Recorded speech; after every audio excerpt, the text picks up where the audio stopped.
Ladies and gentlemen, welcome back to Talking Blue, the best Dodgers analytical podcast that you can find. Today, we're going to recap the Dodgers Rockies series that just finished last night. This is episode 9.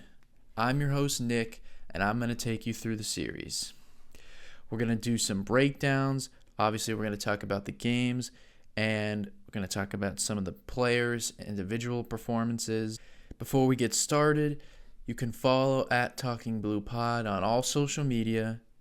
You can listen to this podcast on Apple Podcasts and on Spotify. You can watch, if you prefer that, on YouTube.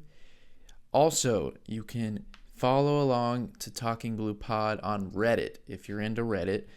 The username is competitive-week 8715. I don't know why that's the username, and I don't know why Reddit doesn't allow you to change the username, but it does say in my bio, Talking Blue Pod. You could see the profile pictures and all that.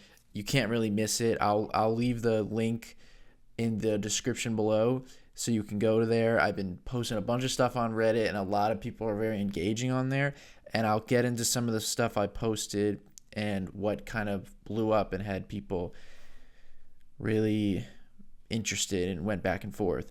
So follow us on all social media, Spotify, Apple Podcasts, YouTube, at Talking Blue Pod. You can follow my personal X account at Talking Blue Nick. Let's go right in to the 3 games. The Dodgers play the Rockies. Rockies come into LA. Dodgers dropped their last 3 previous series. The Rockies, by the way, come into LA with the worst record in baseball, only 3 wins on the year so far. They have the least amount of runs scored, the highest strikeout percentage offensively. And then on the pitching side, they have the second worst team ERA, and their pitching staff has given up the second highest hard hit percentage. So they strike out a lot offensively. They have the worst team ERA, and they give up a lot of hard hit balls. So basically the worst team in baseball. I said in my last podcast, hopefully it was a series that could get the Dodgers going, some of their bats, some guys could wake up, and we'll get into all of that and if any of that happened.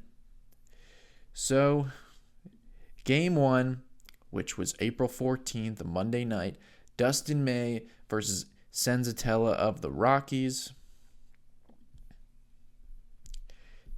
We'll get into the bottom of the first inning, where Shohei Ohtani led off the game with a single, and then Mookie Betts homers to left field to put the Dodgers up 2-0 right away. Mookie continues to play good in this year so far. Freddie Freeman also had a single in this inning, but the Dodgers would only score the 2 runs. We will skip ahead to the bottom of the third inning, where now Shohei Ohtani hits a home run. That puts the Dodgers up now 3-0. Freddie Freeman also doubled in this inning, but the 3 runs was all they would score. All the way ahead to the 5th inning, where after a Mookie Betts double and a Freddie Freeman ground out, Will Smith singles into left field to make it 4-0 Dodgers. So they are up 4-0. Later in the game, Dustin May still out there. Kyle Farmer doubles down the left field line with a couple runners on. So the Rockies get on the board. It's now 4-1 Dodgers.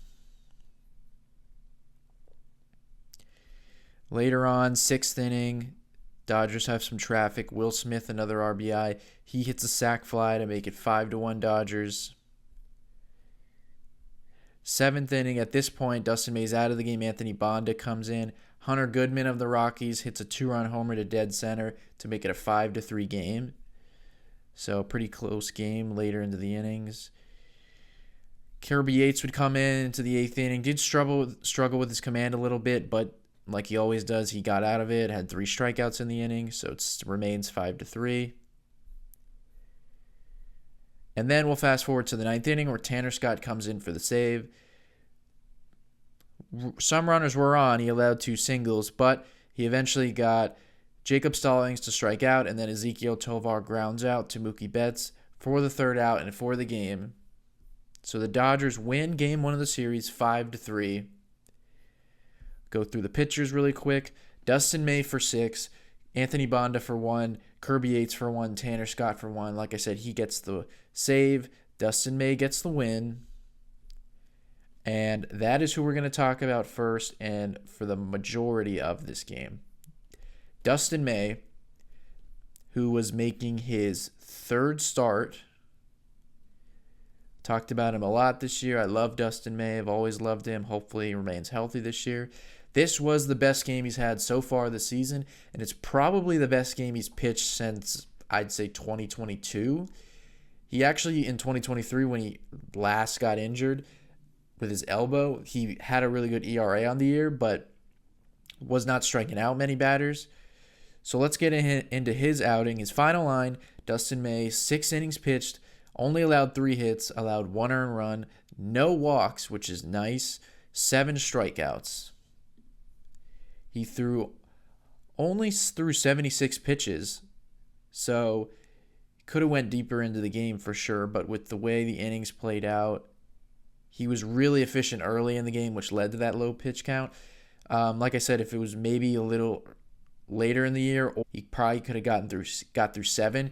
He just came out in the 6th because the first he in the 6th inning was really the only trouble he got into, allowing that first run. So it kind of just made sense for the Dodgers to go to the bullpen at that point. So he had a super efficient inning. And we're going to get into some of his pitches really quickly. So we've talked about previous podcasts how Dustin May has continued to increase the usage on his sweeper because it's been really good. The velocity has come down. I think it's just natural to throw the sweeper more. This was the first start that he actually threw more sinkers than sweepers, and it was actually by a good amount. He threw 34 sinkers, 28 sweepers, and only threw 14 four-seam fastballs, but he did get some good swing and misses on the four-seam. Didn't throw any cutters in this game, which is a pitch he doesn't use too much, but he usually does mix in a good amount of cutters and maybe like 1 or 2 changeups. Didn't throw any of those, so he was just 3 pitches. And it makes a lot of sense because all 3 of them looked really good in the game. So he had 14 whiffs in the game, and I put this out on X. That is the most whiffs Dustin May has had in a game since September of 2022. So about 2.5 to almost 3 years. The most whiffs he had in a game. The last time he had that many whiffs was in September of 2022. He had 13. It was against the Padres. The most he's ever had in his career was back in 2021 against the Athletics, where I think it was 16 was the number. So 14 swings and misses in this game. He was getting a lot of swings and misses early in the game. And then throughout the game, it was a lot of them were earlier in the game, but it was a really just dominant performance by Dustin May. I know it was against the Rockies, so they're a really bad team, but that doesn't matter to me. He looked good. The pitches looked nasty, especially the sinker and the sweeper. And like I said, we're going to get into some of that stuff. But 14 swings and misses, so the most he's had in almost 3 years. 4 of them came on the sinker, which is good because he doesn't get too much swing and miss on the sinker. We've talked a lot about that.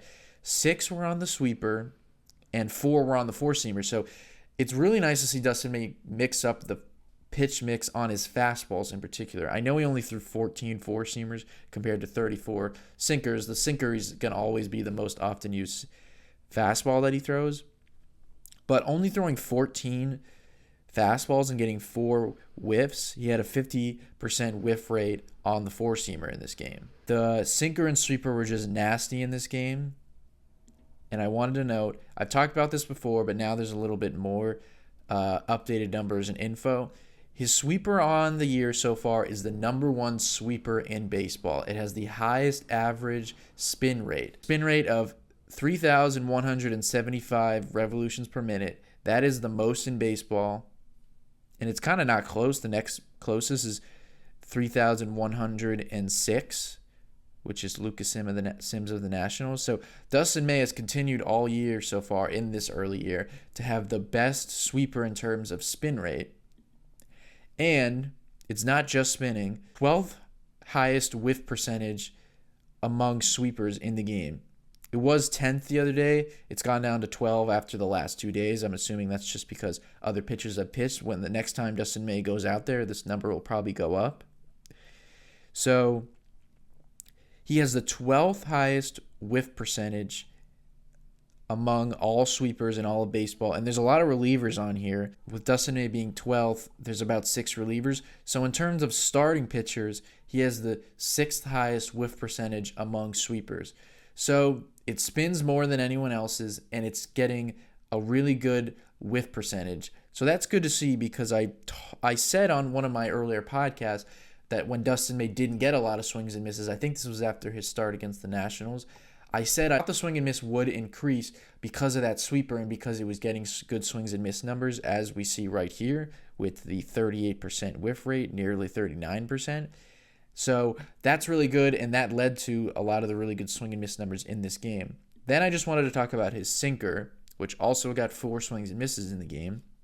Usually he's not a pitch that gets a ton of swing and miss, like I've noted, but last time we talked about horizontal break. We've talked a lot about vertical break, induced vertical break, horizontal break. So Dustin May has the 7th highest average horizontal break among all sinkers in baseball. It breaks on average 19.1 inches, which is 7th in all of baseball. And among starters, that is 3rd. So among all starting pitchers, he has the 3rd best average sinker horizontal movement. I know that's a mouthful, but on average, his sinker is the 7th best in all of baseball in terms of movement. So his sinker has a ton of movement, and his sweeper has the best movement. So he has 2 of the best pitches in baseball of horizontal movement. Obviously, the sweeper's going left and the sinker's going right. Probably really nasty to watch on Pitching Ninja when he does those overlays of the ball going in 2 opposite directions. So far, his sinker and his sweeper have been really elite. And like I said, his four-seam was also pretty good in this game. Now let's just look at some of the pitches, the numbers on those individual pitches. So far, in 2025, Dustin May has a batting average against of 222 on his sinker and an expected batting average of 260. So there has been a little bit of luck involved with the sinker, but either way, not too bad of numbers of batting average. And the slugging percentage is 296. And he has a 15% whiff rate on the sinker. So nothing crazy in terms of whiff percentage on the sinker. Again, that's not really the goal of a sinker. You're trying to get the ball, keep the ball down in the zone, keep the ball on the ground, off the barrel and stuff like that. But the sweeper numbers have been really nasty. A lot like Yamamoto and Roki Splitter. Dustin May's sweeper numbers have been nasty. A batting average against of 0 on that sweeper and an expected batting average of 161. So nobody's hitting Dustin May's sweeper, and like I said, it might be the best in baseball right now. It definitely is in terms of spin rate. And like I said, a 38.7% whiff rate. So his sweeper is one of the best in baseball right now. Then we go to his four-seam. His four-seam fastball, which he doesn't throw as often, but he will mix in a lot of them, especially to lefties. A batting average against of 91, so under 100, and an expecting batting average of 138. And he's got a 29.6% whiff rate on the four-seam, so almost 30% whiff rate on the four-seamers. Dustin May is kind of evolving into a 3-pitch pitcher, sinker, four-seam, sweeper. And right now, the sinker, keep it on the ground. It's not going to get a lot of swing and miss, but that's okay with a sinker. And then the sweeper and four-seam are the strikeout pitches, especially the sweeper. He throws that to both sides of the plate. The four-seamer is mostly to lefties. There were some hitters in this game, he threw the four-seamer to right-handed. I think right-handed hitters, I think it was his last strikeout to Ezekiel Tovar. He threw a four-seamer away, a nice pitch. So far, the sweeper and four-seam have really good numbers. And especially when it comes to swing and miss, the sinker is moving all over the place. Dustin May on the year so far, a 1.06 ERA. And in 17 innings, he's got 14 strikeouts and a 0.76 whip. He is in the 87th percentile in barrel percentage and 91st percentile in ground ball rate. So he's not giving up a lot of barrels, and he's getting a ton of ground balls. He's in the 86th percentile in expected ERA.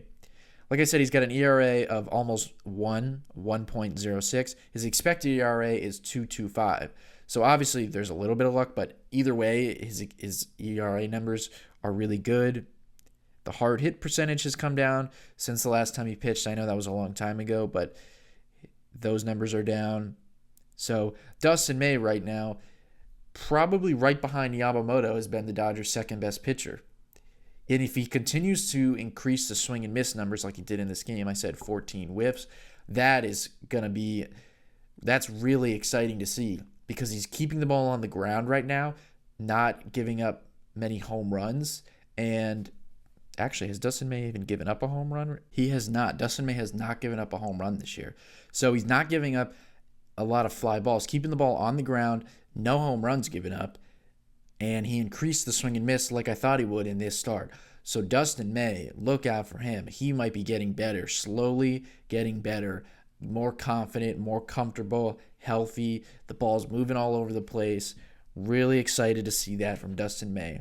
So let's move on with some of the talking points. Just wanted to mention the top of the order in this game. Like I said, the Dodgers win 5-3. Shohei and Mookie go deep. Freddie Freeman had 2 hits, and then Will Smith had 2 hits. And the top 4 hitters in this game went a combined 9 for 17. So the offense, you'll see throughout the games in the series, was a little bit more spread out in this series, which is what I wanted to see. More rallies, less home run reliant. They still did hit home runs in this series, of course, but there were a lot of rallies that they put together. Again, we'll get into that. And that is what you wanted to see.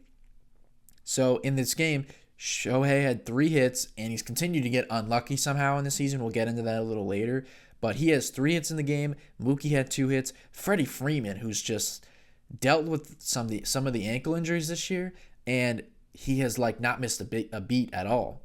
He had 2 hits in this game. I think he had 2 hits in every game. We'll get into that. And then Will Smith had 2 hits. So 9 for 17 from the top 4 hitters in the game. Teoscar wasn't in the lineup in this game. Not much from the other guys, but leads to a 5-3 win. That's going to wrap up Game 1. So now let's go ahead and get into Game 2. That was really fun to see Dustin May. So, Game 2 of the Dodgers Rockies series, which was on Tuesday night, April 15th. Landon Knack stays up to make his now second start of the year. We talked about a couple podcasts ago. He started against the Nationals. He takes on Feltner of the Rockies, young right-hander. So let's get into that game. We will skip ahead all the way to the bottom of the second. Dodgers had some base runners on. Michael Conforto walked. Tommy Edman singled. Max Muncy walked, which was good to see. Chris Taylor, who got the start in this game, grounds into a double play. There were no outs in the inning, so obviously a run comes in, but 2 outs. Kind of like what you don't want to see with the bases loaded, but at the very least, it brought in a run. So the Dodgers go up 1-0. Later in the game, after a Shohei walk and a Freddie Freeman walk, Will Smith homers to left field. So his second home run of the year puts the Dodgers up now 4-0, a 3-run homer. We'll talk about Will a little bit later. Tommy Edman also doubled in this inning. And then after a Max Muncy walk, Chris Taylor singles to left field. So he has 2 RBIs in the game, makes it 5-0 Dodgers. So they're up big pretty early in the game.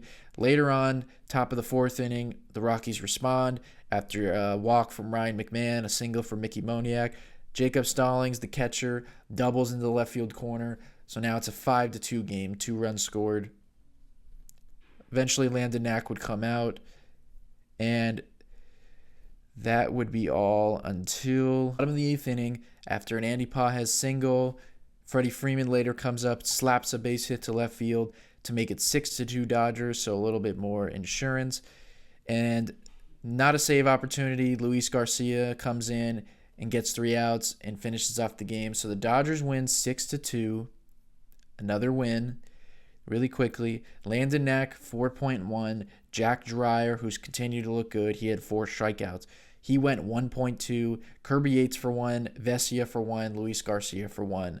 Dodgers win 6-2. Winning pitcher in this game is Jack Dreyer, so he gets the win to go along with those 4 strikeouts. Really quickly, we'll talk about Landon Knack. Definitely looked better in this game. Landon Knack's final line, he went 4.1, gave up 4 hits, 2 earned runs, 2 walks, and 2 strikeouts. So continues to not really get that much swing and miss. Only threw 65 pitches. Like I said, did look a little bit better. And he's one of those guys who has really good induced vertical break numbers. So in the game, he averaged 19 inches of induced vertical break, which is really good. He maxed out at 22. Did have a couple of really good high fastballs in the zone, which are almost when you have good IVB numbers like him, like I've talked about, it's like an unhittable pitch to throw a pitch up in the zone like that, like you see with Vesia and Dreyer did in this game. So he got 7 whiffs in the game. Like I said, 5 of them were on the 4-seamer. He only had 1 on the changeup. The changeup usually is a good pitch for Landon Knack, but he just seems to have not found his footing with the changeup so far.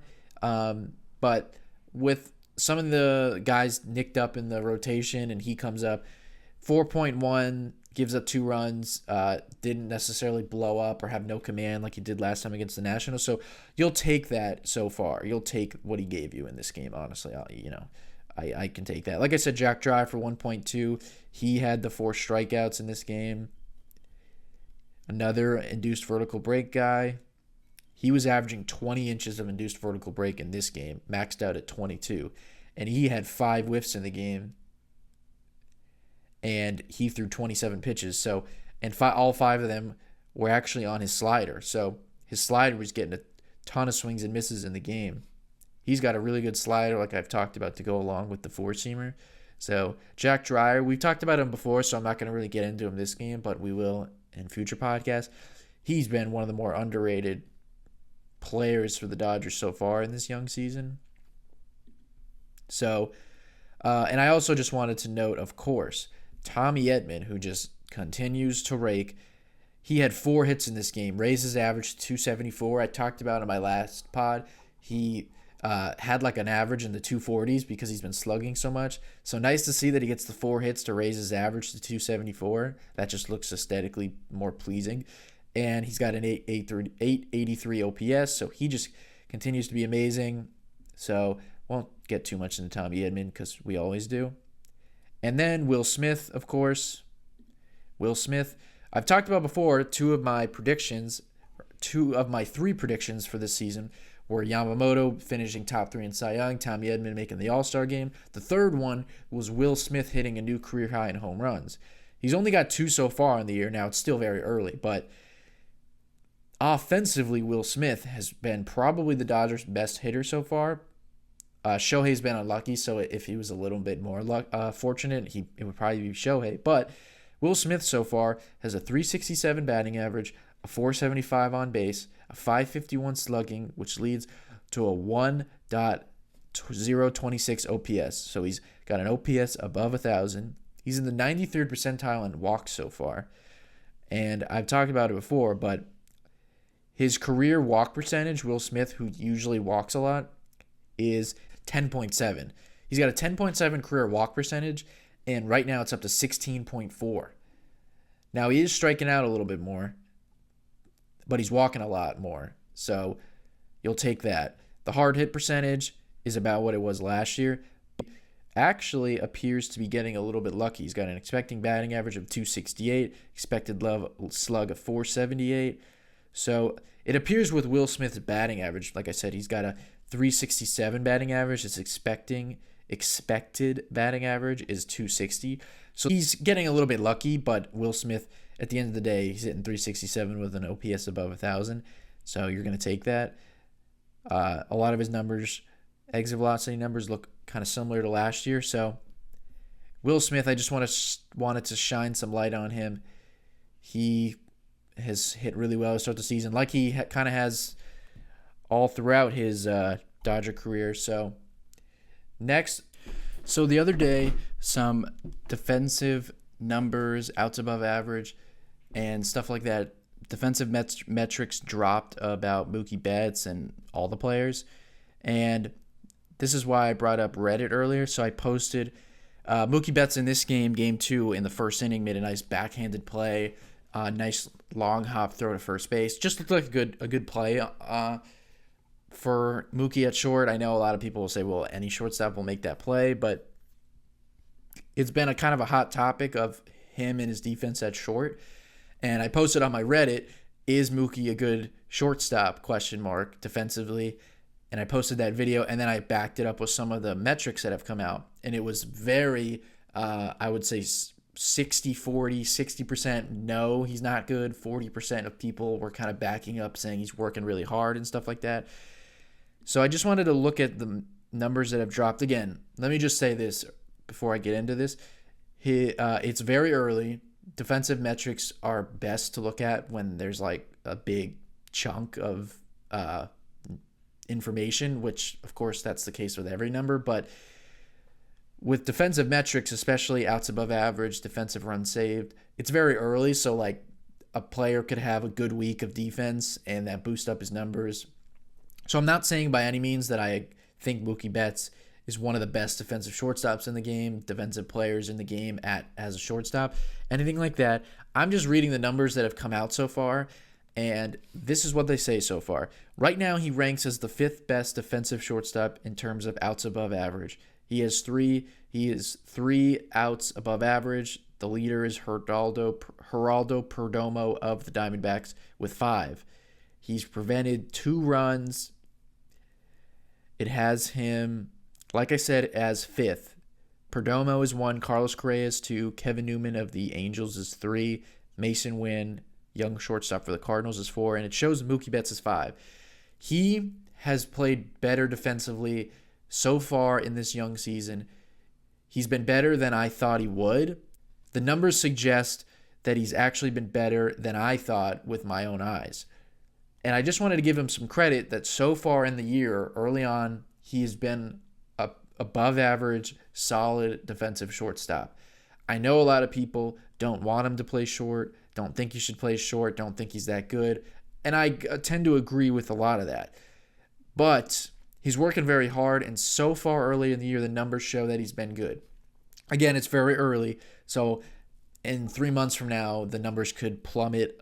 I'm just reading the numbers, just stating the facts. A lot of people on Reddit were a little bit, it was split, but it was definitely more bad, saying that he's not good defensively. And again, I get that. Most people want him to play right field. So that's all I'll talk about with the defense. I don't want to get too much into it because it's still early. But I just wanted to give him some credit that as much games as we played, the Dodgers have played so far, I think they played 20 or 21 games. He's been good. You'd rather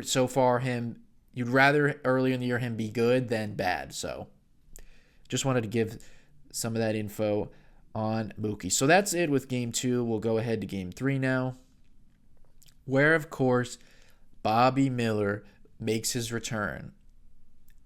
This game was on April 16th, Wednesday night. Bobby Miller versus German Marquez. Just some info really quickly on Bobby Miller if you need a refresher, if you don't know much about Bobby Miller. Bobby Miller was a highly touted prospect, drafted in 2020, made his debut in 2023. He was not the best pitching prospect in the game, but he was one of the Dodgers' best prospects, and he was a legitimate prospect to be excited about. Threw very hard, big stuff, big-time pitcher.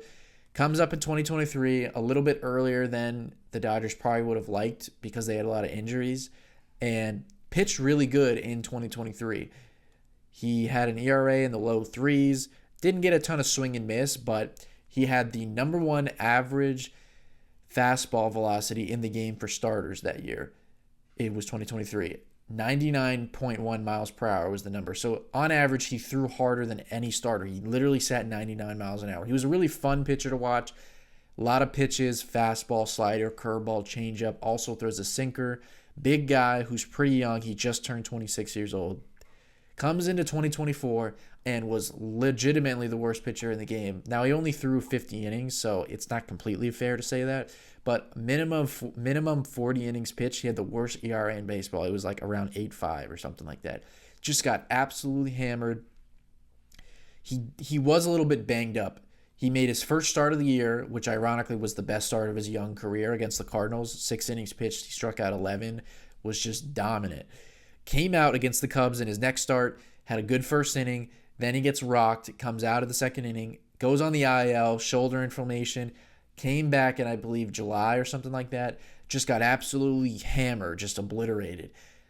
Then he dealt with knee injuries. He eventually went back down to the minor leagues. It was just a mess. It was just such a mess. He kind of became like an afterthought too. And what's kind of sucked for Bobby Miller is since his really good rookie season, his solid rookie debut season, the Dodgers have acquired so many starters since then.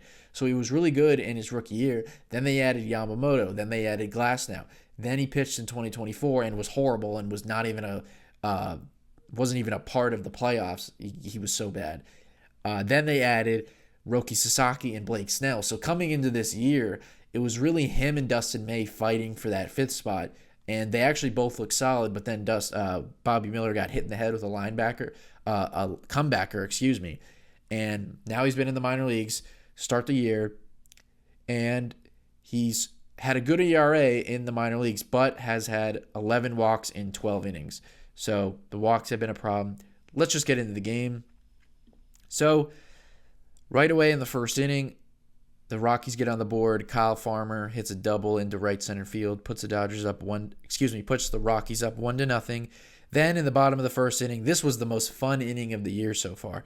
Shohei Ohtani starts off the game with a home run to right field, an absolute bomb. It was just launched. 1-1 now. Freddie Freeman comes up.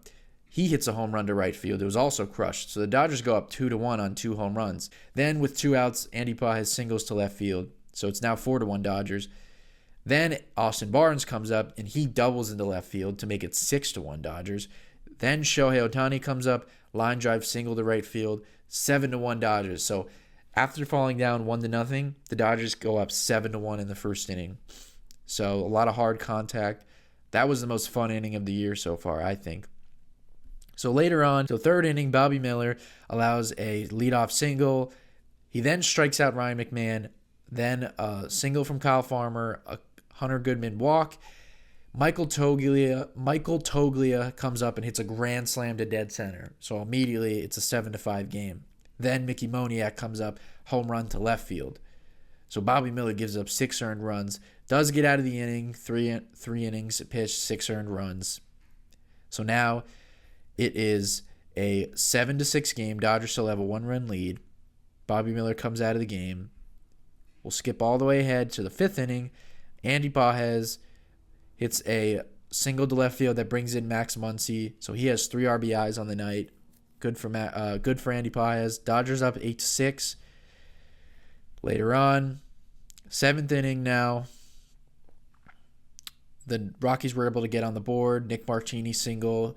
Ryan McMahon doubles. Then Kyle Farmer grounds out, which brought in a run. So it's now 8-7 Dodgers, 1-run game. Skip all the way ahead to the 8th inning. Alex Vesia continues to dominate, clean inning. Then to the 9th inning, Tanner Scott, who looked really good. I think this was the best inning he's pitched for the Dodgers so far. He strikes out the leadoff batter. Then Bretton Doyle pinch hits, strikes out. After a single from Sean Bouchard, Ryan McMahon strikes out, so he gets 3 strikeouts in the inning, and he gets the save. Dodgers get the win, 8-7. Bobby Miller for 3, Anthony Bonda for 1, Ben Kasparius for 3. He really stepped up in this game. Alex Vesia 1 inning, Tanner Scott for 1 inning. He gets the save.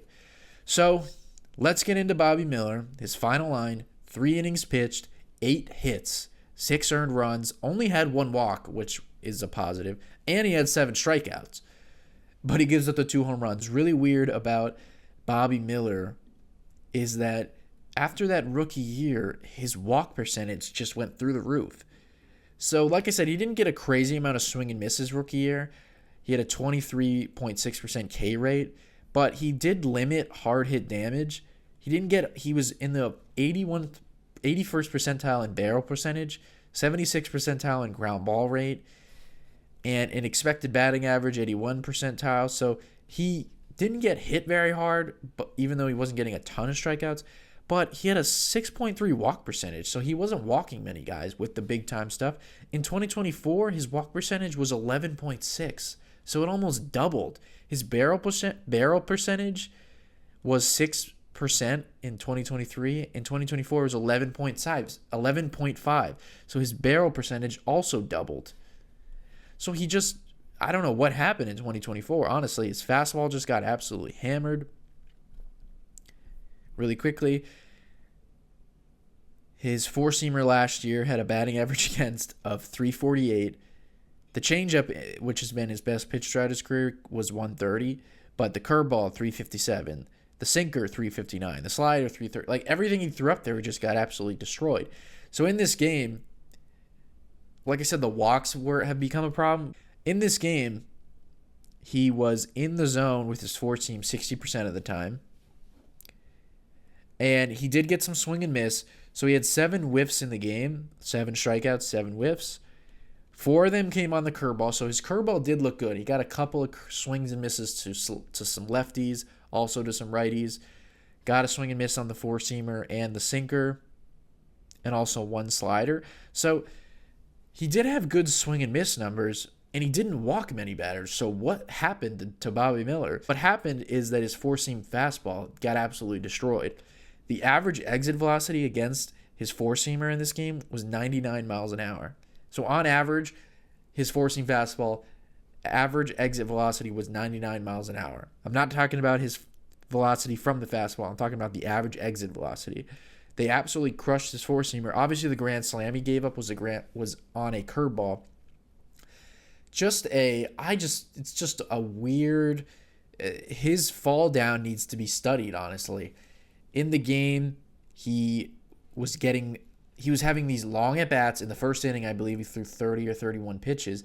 Didn't give up any runs, or gave up 1 run, but he didn't look too bad. But a lot of at bats were long at bats, a lot of foul balls, which had the pitch count go up early, and then when he really needed to make a pitch, he just left the ball right down the middle.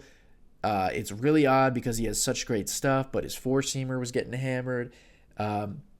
He didn't have a feel for his changeup and his slider. His changeup has been his best pitch throughout his career. He's kind of just such an interesting pitcher, and there's just no reason for him to be this bad because he's a guy who came into the league with 2 fastballs that average basically 99 miles an hour, a four-seamer and a sinker.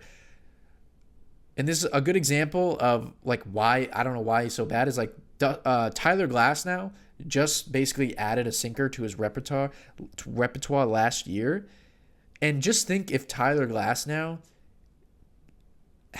came into the league with a sinker and came into the league with a good changeup like Bobby Miller. Think how nasty he would be. Tyler Glasnow doesn't even throw a changeup. Bobby Miller stepped into the league as a rookie with the ability to throw 2 fastballs, basically 100 miles an hour, a good changeup, and a changeup that he throws to both hitters. He wasn't a guy that threw just changeups to lefties, being a right-handed pitcher. He threw it to lefties and righties. And he had a slider and a curveball. Like all those pitches, I don't even understand how you're bad. There's no reason for him to be this bad. And his it's weird. I don't know if he needs to switch up something with his arm angle. I don't know if he needs to like come out of the stretch. Should he just turn into a pitcher that is sinker heavy? Should he like make his changeup his most used pitch? I don't know. They're gonna dig into what's wrong with him. It's just weird that he's had this like extreme fall. Like it wasn't like in 2024 he had like an ERA of 4.3 or something like that, and it was like, wow, Bobby Miller didn't play good last year. He got obliterated, and then this start it was the same thing.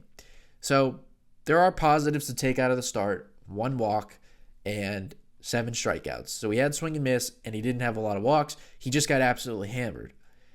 It's almost like if he's not walking guys, he's getting hammered. If he's not getting hammered, he's walking guys. If he's not getting swing and miss, he's getting hammered. If he's getting hammered, he's still getting swing and miss. Really odd. I still believe in Bobby Miller. This was another one of the Reddit things I posted. I posted earlier in the day yesterday, what are your opinions on Bobby Miller? What do you predict his final stat line would be? Most people said they predicted he was going to be bad. So credit to all of you guys. A lot of people were very weary. A lot of people were saying, I'm very nervous for him. I think he's going to get rocked, and he did, clearly. Some people were just saying, I hope he just pitches decent. I tried to back him up, post some video and some numbers about how good he was in 2023. He had some injuries. I don't know if the injuries were a reason to that. I tried to not excuse that he was horrible. There's no way around it. He was horrible in 2024. And I was hopeful that he was pitched well, and he didn't. So it just really hurt my heart to see him pitch so bad. And it really sucks that he's really just going through this right now. And just he's so awful. It's kind of hard to believe. But there's no reason for him to be this bad. He has good stuff. I think he can figure it out. I still believe in Bobby Miller because I think he can fix this. I think he can switch something up with his pitches, the way he's approaching hitters. I think he can be better. I still believe in Bobby Miller. I don't think 2023 was a fluke. I think he should. Hopefully he'll get another shot at pitching next week. We'll see what happens. So that's all we'll talk about with Bobby Miller. Then we're going to now talk about the bottom of the order. So we talked about in the first game how the top of the order was really well. In this game, the bottom of the order was really well. So hit really well. So Max Muncy had 2 hits. That's good to see. Andy Pages had 2 hits. Austin Barnes also had that 1 big hit. Max Muncy, I wanted to just note in this series was a lot better. Had a lot of walks. I think he only had these 2 hits, so didn't have a lot of hits to show for it. But his at-bats looked a lot better. Like I said, when Max Muncy is walking and not chasing pitches, that is what you want to see because that's when he's at his best. And the last thing I'll note on the offensive side is Freddie Freeman. Just wanted to give Freddie Freeman some credit. Only has 34 plate appearances in 2025. And he's got a 333 average, a 412 on base, 733 slug, and a 1.145 OPS. So his OPS is over 1,100. So even though he's got the injury problem with the ankle, it kind of looks like he's not fully back yet when he's out there running. So hopefully nothing like pops up. But it's not affecting his hitting so far.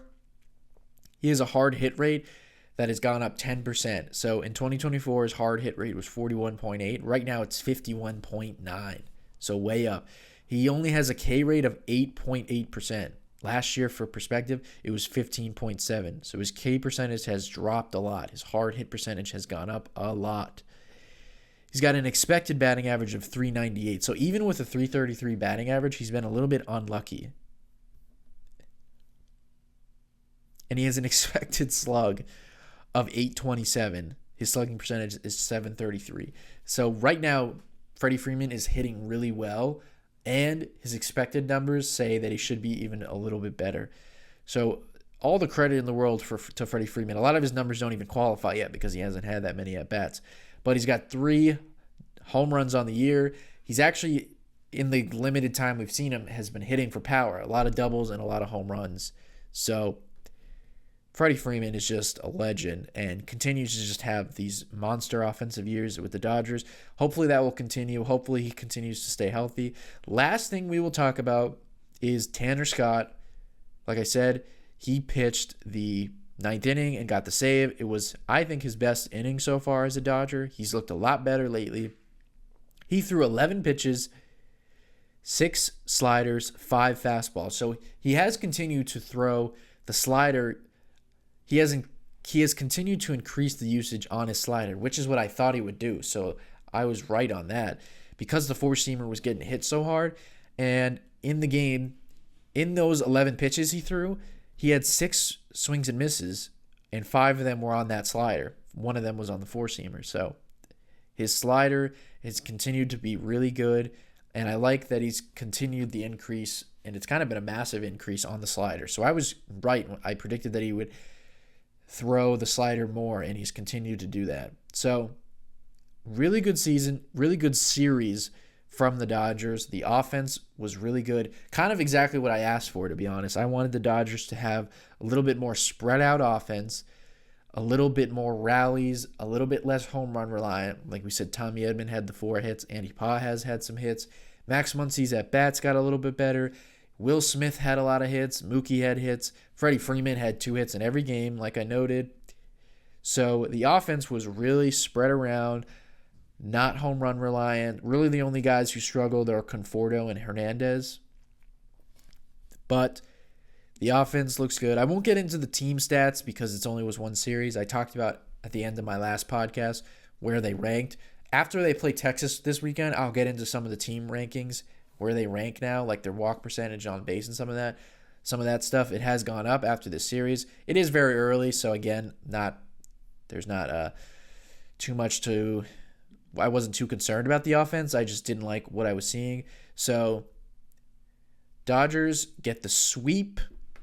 I didn't even mention that my candle is lit up, so the candle is back. Let's go. No more candle off to the side. It is back in the video because the Dodgers played well. Smells like a Dodgers win. So that is it for podcast number 9 of Talking Blue. Dodgers get the sweep. The offense looked a lot better. Other than Bobby Miller, the starting pitching looked decent, especially Dustin May. But really, it was the offense that carried this series and kept them in the game when Bobby Miller got blown up, when Landon Knack kind of gave an performance. So they beat up on the Rockies. I wouldn't say beat up because all the games were close, but they beat the Rockies, which is what you're supposed to do when they're the worst team in baseball. Dodgers now have 14 wins. They will play Texas this weekend. The probable pitchers seem to be the same as it's been. Yamamoto will go Friday. Roki Sasaki will go Saturday, and Tyler Glasnow will go Sunday. They'll face Jacob deGrom on Friday, so that will be a fun matchup. deGrom versus Yamamoto. Then Nate Eovaldi against Sasaki, and then Tyler Mahle against Tyler Glasnow. So a lot of good pitching matchups over the weekend. So this is going to be a fun series, a good measuring, see where you measure up series. Dodgers are 14-6, Rangers are 11-7. This is going to be a fun series. Dodgers go down to Texas. Thank you for listening to episode 9. Like I said, you can get this pod on Apple Podcasts, on Spotify, watch on YouTube. We've had a ton of YouTube shorts dropping that have been doing really well, so thank you to everyone who's been watching. All the TikToks have been doing really well. To all the people who have engaged with me on Reddit, thank you. I appreciate you. I'm going to continue to post stuff on there, continue the breakdowns. You can follow me on X at Talking Blue Nick. Follow us at all social media at Talking Blue Pod. Like I said, on TikTok, got a bunch of stuff. Instagram Reels. My Reddit username, which is really weird, competitive-week8715. I'm going to put the link in the video in the description, like I said, and you can see the username. Like I said, you'll see my profile picture on there. You'll see Talking Blue and all that. So I apologize for the weird nickname, but it doesn't let you change. So that will wrap up episode 9. We will talk to you guys this weekend at the conclusion of the Rangers-Dodgers series. We'll see you next time, everybody.